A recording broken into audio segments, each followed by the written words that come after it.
Ты яркий пример того, что желания и мечты ломают стереотипы, ведь ты окончила юрфак, а в итоге покорила телевидение. Я помню, когда я только пришла на телевидение, я поняла, что я хочу здесь остаться, конечно. Мне всегда нравилось быть в центре внимания, если честно, и мне очень нравится, когда люди на меня смотрят, и очень нравилось доносить информацию, в принципе, разговаривать. В общем, использовать свой голос как инструмент. Когда я пришла, я поняла, что я нахожусь в сфере профессионалов, и мне нужно как-то подтягивать свой уровень, и, в принципе, узнавать, даже подтягивать нечего было. Дальше у меня, получается, Матч ТВ. Я была очень счастлива, я очень хотела туда попасть. Спортивная журналистика вообще долгие годы была мужской. Как тебе работается в такой среде? У нас есть девушки, я говорю не о себе, а о других моих коллегах, которые в буквальном смысле, они наравне с мужчинами работают, и они настолько хорошо разбираются в спорте, поэтому вот сейчас я, конечно, стараюсь на них равняться. А как ты отдыхаешь, перезагружаешься? Я, если честно, очень люблю отдыхать в тишине дома. В кадре я такая веселая, могу говорить такие жизнеутверждающие вещи, но в жизни я иногда веду себя просто как бабушка. Скорее всего, отдыхаю я, когда приезжаю во Владикавказ, потому что в Москве моя жизнь – это работа и дом.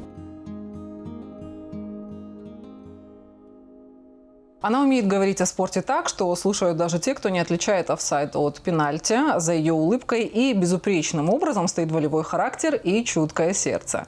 У нас сегодня в гостях звезда Матч ТВ Алина Габуева. Алина, здравствуй. Алина, привет! С каких прекрасных слов ты начала, спасибо. Очень рада тебя видеть сегодня. Спасибо, что нашла время в своем плотном графике, потому что я знаю, что в Осетии ты бываешь не так уж часто.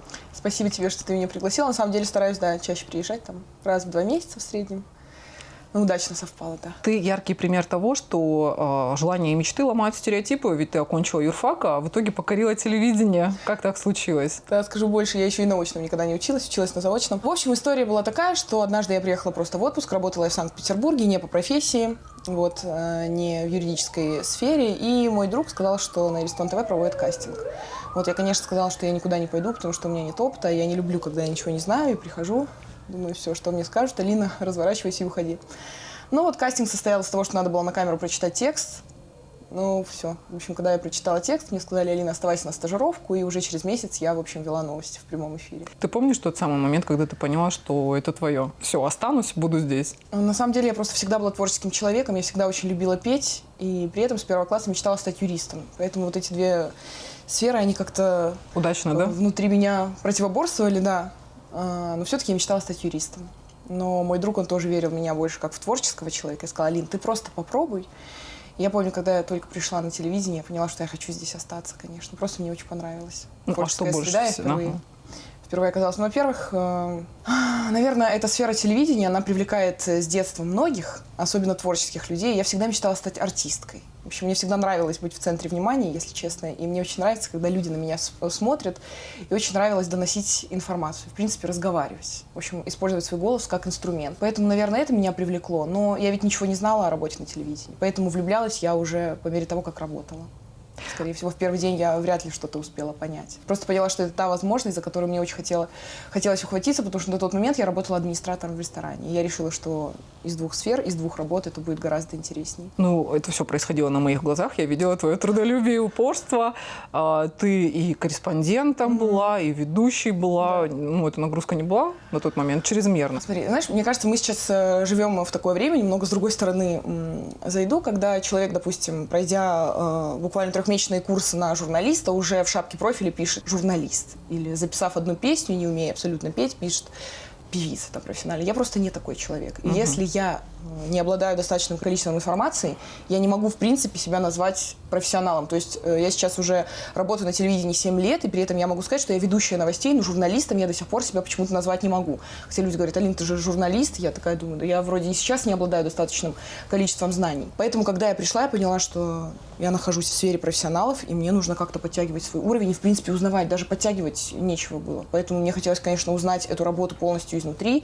Поэтому и корреспондентом я без ставки как бы работала. Просто просилась выезжать на съемки, потому что, честно, мне было бы стыдно работать и не знать вообще ничего. То есть мне хотелось быть на равных с вами, с профессионалами. Потому что я помню, что вы уже такие прям на опыте, и монтировать умели, и такие сюжеты создавали. Мне просто хотелось хотя бы немного дотягиваться до вашего уровня уже на тот момент. А в какой момент ты решила двигаться дальше, уйти с регионального телевидения? Ведь это все-таки был шаг в неизвестность. Ой, это был еще какой шаг в неизвестность, так как мне вообще все, если честно, говорили, что работа на федеральном канале Это вообще, Алин, для тебя это невозможно, тем более ты из региона, очень много девушек русских. Ну, очень много стереотипов, да, на самом деле. Да, потому что говорили, что у меня определенный говор есть, вряд ли я смогу с ними конкурировать. Мне было очень страшно. Но дело в том, что я на тот момент даже большую часть жизни жила за пределами Северной Осетии, и мне просто хотелось уже, наверное, вернуться либо в Санкт-Петербург, либо в Москву. Я с детства мечтала жить в Москве, и такого опыта у меня не было, поэтому мне просто хотелось попасть в этот город, и, честно, мне уже было все равно даже на какую работу идти. То есть это был действительно шаг в неизвестность, в буквальном смысле в пропасть.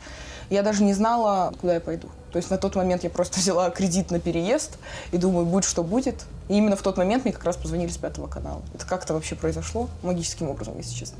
Ну, как все начиналось на 5 канале? На 5 канале начиналось с того, что точно так же, как и на Аристон ТВ. Мне казалось, боже мой, Алина, ты работаешь с такими профессионалами, надо что-то делать, но это все еще просто усугублялось вот этим вот ночным графиком. И все, на самом деле, первое время я просто была потеряна. Я думаю, Алина, что ты натворила? Конечно, первое время был экстаз, да? Восторг, но я в первую очередь, а месяца через 2, когда я просто не высыпалась, я подумала, что все-таки я не смогу работать в таком графике, но все-таки как-то семья меня поддерживала, говорили, Алина, это такой шанс, вряд ли ты потом сможешь тоже найти работу на другом канале. Поэтому я еще вот так продержалась, наверное, несколько месяцев, а потом уже поняла, что все-таки здоровье для меня важнее. Ну и решила двигаться дальше, да? Да, и решила. Я тогда просто уволилась и какое-то время не работала, да. То есть я опять же не куда-то ушла, а просто вот так. Мне нравится уходить в никуда, да. Ну это смело, да. Страшновато. Но я так, что есть, то есть. Смелость, наверное, какая-то. Может, она граничит с каким-то безрассудством у меня иногда, но она есть. Но она приводит к чему-то хорошему в твоем случае. Пусть всегда так будет, если честно. Да. А дальше было уже НТВ, да? Нет, дальше у меня, получается, Матч ТВ, и с Матч ТВ параллельно я работала. Ну, в принципе, это на телеканале же Матч ТВ, просто мы готовили спортивные новости для телеканала. Да, ТВ. а как случилась история с Матч ТВ? Попала на Матч ТВ я так, что мой друг, у меня очень хороший друг, если честно, он везде как-то фигурирует. Это тот же самый, который тебе... На Аристон ТВ, да, посоветовал пойти. Путеводная звезда какая-то, я да? его обожаю. Каждый раз передаю ему привет, большой тебе привет. В общем, он отправил мое видео режиссеру на Матч ТВ. Вот как-то такую сборную селянку сделал, что и с Аристон ТВ, и с 5 канала. Они очень хорошо ознакомились с моими эфирами, выпусками новостей и пригласили меня на пробные, ну, трактор называется. Пробные, как бы сказать, пробное собеседование, где ты как бы читаешь новости. Да. Вот. И тоже достаточно было, наверное, одного раза. В общем, я там все сделала, отвела как бы выпуск новостей, так сказать, записали тракт. И все, никто мне ничего не сказал, я вернулась домой и...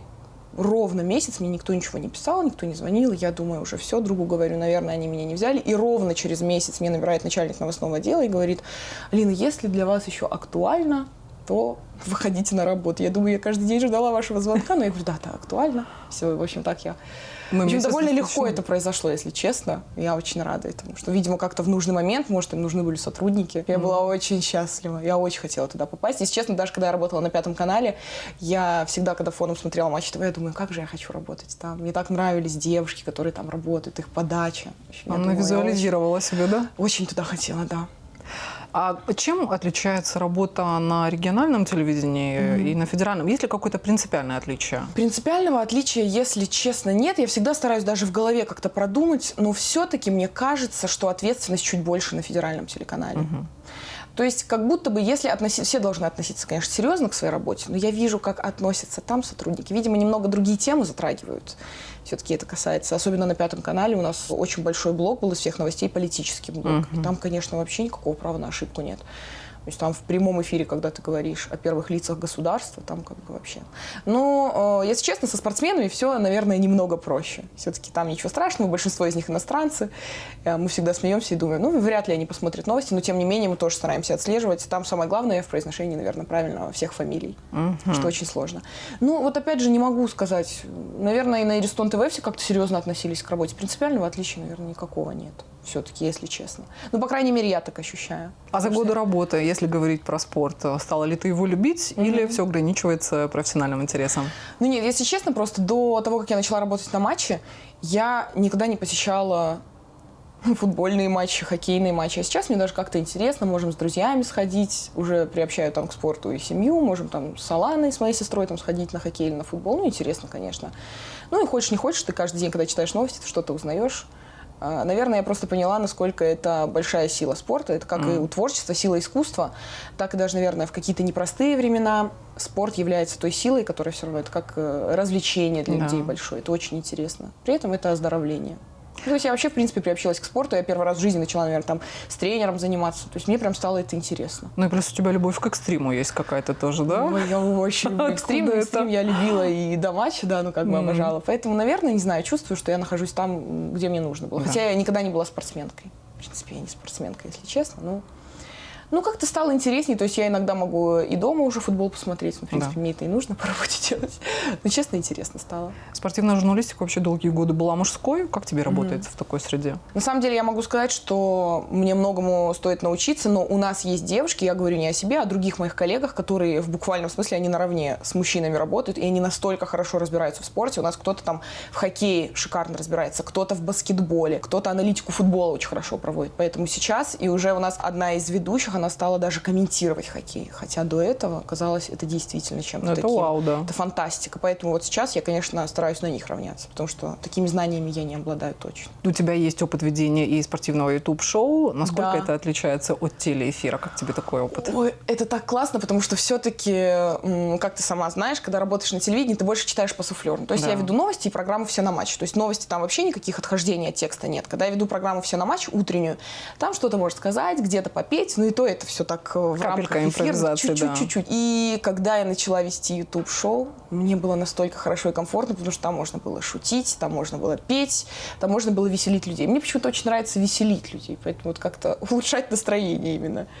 Вот, поэтому, YouTube-шоу. Но, с другой стороны, это очень волнительно, опять же, потому что читать по суфлеру гораздо проще, а тут надо было много говорить. Свободное плавание От такое, себя, да. И то есть, когда еще сидишь с мужчинами, которые очень хорошо разбираются в спорте, я думала, боже мой, что я буду делать? Это «Футбол, брат» называлось шоу, поэтому я думала, Ну, выглядела ты уверенно. Честно, это была очень большая поддержка и от редакторов, которые многие вещи мне все равно прописывали, если честно, и подсказывали мне в ухо. И поддержка была от ребят, с которыми я работала. Потому что они мне очень помогали. Грубо говоря, часто я там говорила и вообще не то, что нужно было, но они меня просто поддерживали. Ну, это же впервые этот опыт, все равно волнение. Очень, очень страшно было, просто они очень хотели меня видеть в этом шоу, и, знаешь, Алин, может, понимаешь, что чувство, когда тебя где-то ждут, тебе там проще. В общем, когда ты не добываешь это место, а когда тебя ждут, хотя там тоже был ведь кастинг. Поэтому мне там тоже, это был кастинг. Там было огромное количество девушек, из которых... Я помню, мы тоже публиковали новость, чтобы за тебя голосовала родная Осетия. Осетия, спасибо большое. Я, по-моему, тогда всех благодарила. Спасибо большое. Вот благодаря вам все. Хотя другие там девушки голоса себе накручивали, но нам это даже не понадобилось. Благодаря честным голосам осетин. Да. А как ты отдыхаешь, перезагружаешься? С работой мы уже все выяснили. Я, если честно, очень люблю отдыхать в тишине дома. Я такой домосед, я очень в жизни, если честно, скучный человек. В кадре я такая веселая, могу говорить такие жизнеутверждающие вещи, но в жизни я иногда веду себя просто как бабушка. Мне очень нравится находиться в тишине, в одиночестве, посмотреть любимый сериал или почитать книгу. Поэтому, если честно, скорее всего, отдыхаю я, когда приезжаю во Владикавказ. Потому что в Москве моя жизнь – это работа и дом. Как раз говоря об Осетии, как часто удается вырваться домой? Ведь родные же все здесь? Да, все родные здесь, но сестра живет в Москве. Да. Вот, это повезло. А так, все остальные родственники и подруги живут у меня вообще, в принципе, в разных городах, и большая часть в Осетии. Стараюсь приезжать, в среднем раз в 1,5-2 месяца. Мне удается, потому что у меня очень удобный график сейчас на матче. То есть я в среднем работаю 3-4 дня в неделю. Этому я тоже очень благодарна. Поэтому удается часто приезжать. То есть баланс в Осетию. между работой и отдыхом он все-таки есть, да? Но отдыхаю я все-таки, здесь. Недавно крупный паблик в Осетии опубликовал список завидных невест Осетии. И ожидаемо ты была на первых позициях. Не могу не спросить, каким он должен быть избранник, который покорит сердце Алины Габуевой. Я сейчас представляю просто лица моих бывших молодых людей, которые увидели завидные невесты и посмеялись, скорее всего. Каким должен быть мой избранник? Если честно, чем старше я становлюсь, тем больше, наверное, я об этом думаю и как-то серьезно начинаю подходить к этому Ну и вообще, вопросу свободно ли в голове. твое сердце сейчас? Мое Может быть, сердце кому-то из свободно. наших зрителей это будет интересно. Мое сердце свободно. Ну и каким он должен быть, твой избранник? Самое главное, чтобы у него было очень большое и доброе сердце. Чем старше я становлюсь, тем больше понимаю, что это самое главное вообще. Большое доброе сердце, чтобы он был благородным. И так как я человек, который через много трудностей вообще в жизни проходила, я хочу, чтобы он тоже так вот, какое бы положение сейчас он в обществе не занимал, я хочу, чтобы прям для меня это важно, чтобы он всего добился сам. То есть не был просто сыном богатеньких родителей. Мне такое неинтересно. Я понимаю, что, в принципе, у меня и с девочками, и с мальчиками так Вообще не не идет. складывается, да? Вообще как-то не получается.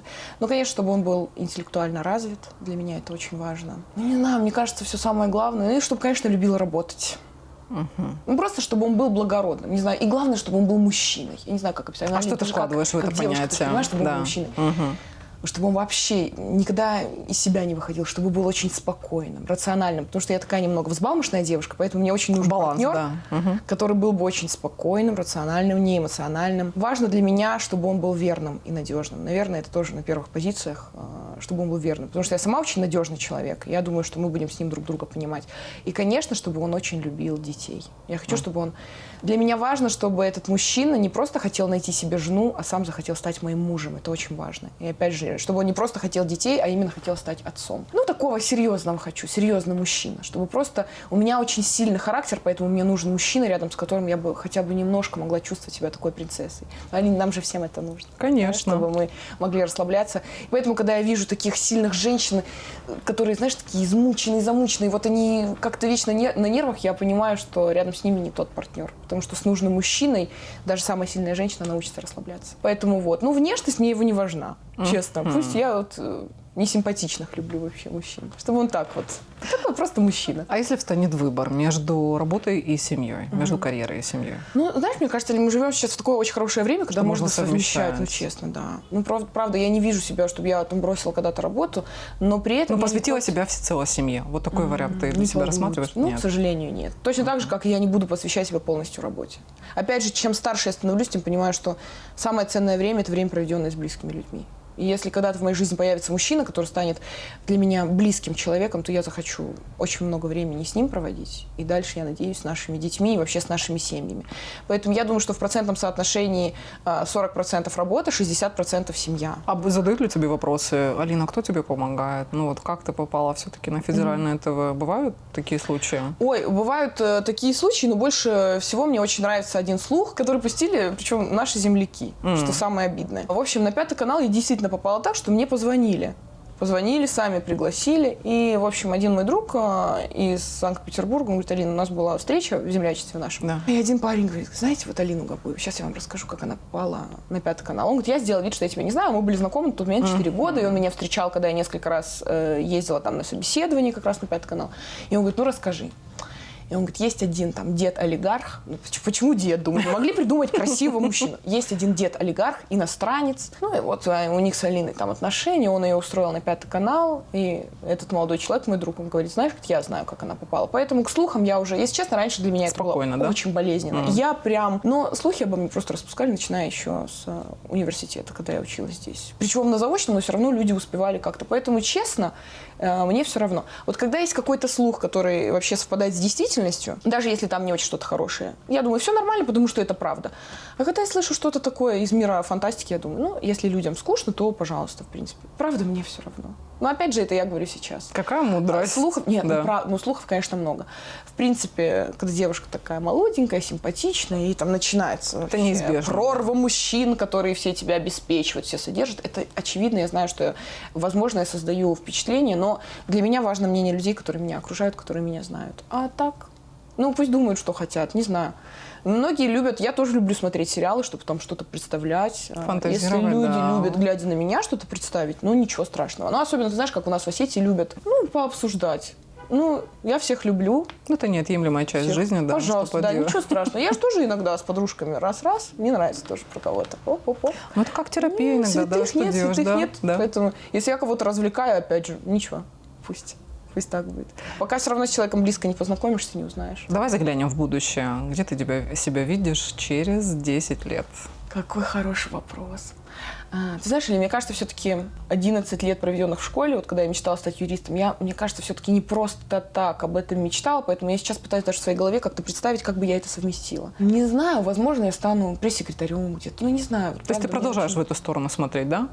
В сторону своей детской мечты? Немного меня тянет это, потому что я хочу, как бы это ни звучало банально, я хочу делать мир лучше и бороться за права женщин. И особенно меня волнует вообще тема детей, ювенальной юриспруденции. Если бы у меня получилось как-то в эту сферу совмещать и с работой на телевидении, я просто, правда, пока не могу представить. Но однозначно Думаю, что и через 10 лет, если я буду следить за собой, хорошо выглядеть, то я буду работать на телевидении, буду стараться.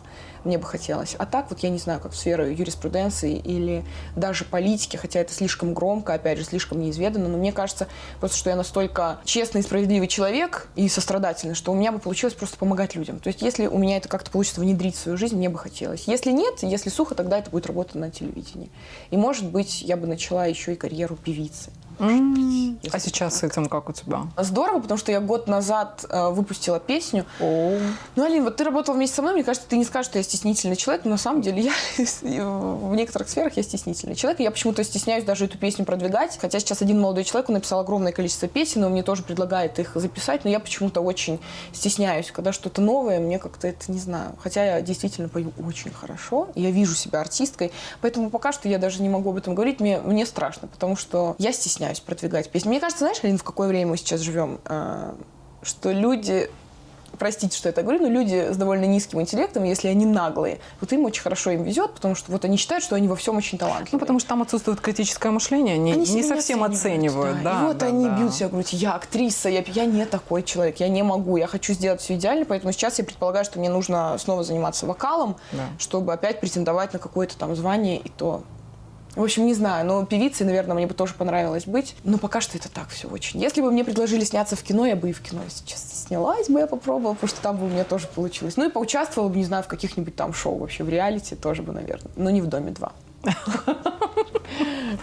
Ну, ты девушка очень многогранная. Мы тебе желаем, чтобы все твои творческие планы непременно исполнились. Алин, спасибо большое. Я тебе хочу сказать, что ты тоже, когда вот пришла на Элистон ТВ, ты на самом деле для меня выделялась всегда. Потому что твой интеллект, он был виден, твоя работоспособность, и твои сюжеты, они всегда выделялись качеством все равно. Поэтому я тебе тоже желаю всех благ. Очень рада, что ты сейчас занимаешь такое хорошее положение. Но думаю, что дальше тебя ждут еще такие, еще непокоренные вершины, которые ты обязательно покоришь. Спасибо, спасибо.